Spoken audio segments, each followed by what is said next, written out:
É falsa a ideia de que Lula se tornou um político inocente.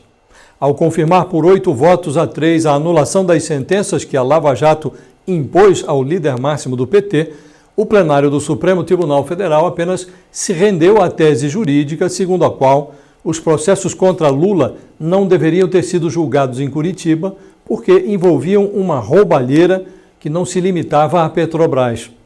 Todas as culpas terão de ser julgadas novamente, em outra praça, mesmo aquelas que foram sacramentadas em 3 instâncias do Judiciário.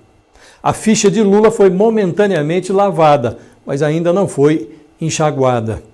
Não há absolvição, mas protelação das culpas.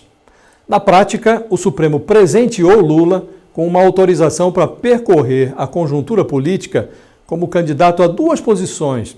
Está liberado para disputar um 3º mandato à presidência da República.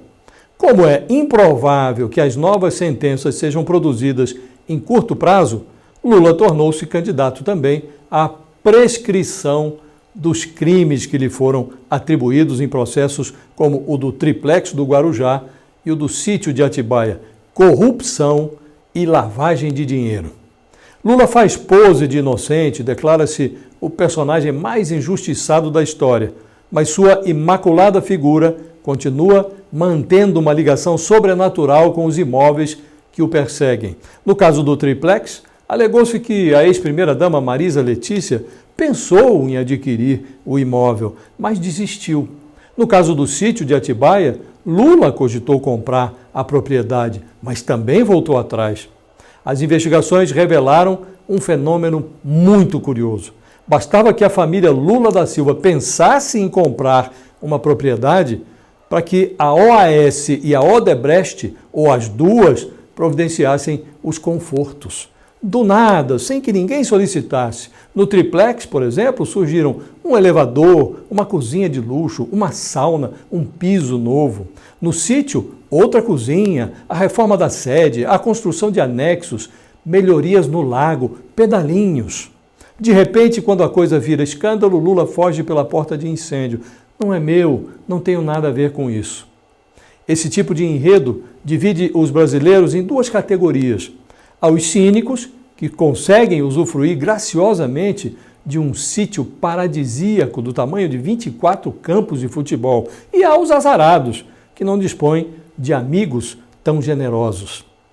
Em termos políticos, a ressurreição eleitoral de Lula é uma má notícia para Bolsonaro, que gostaria muito de repetir 2018 em 2022, mas com um preposto de Lula, não com o carregador de postes do PT. O julgamento do Supremo ainda não acabou. Será retomado na quinta-feira da semana que vem. Falta decidir se os processos contra Lula serão julgados em Brasília ou em São Paulo. O presidente do Supremo, Luiz Fux, declarou que colocará em votação também o que chamou de questão da suspeição.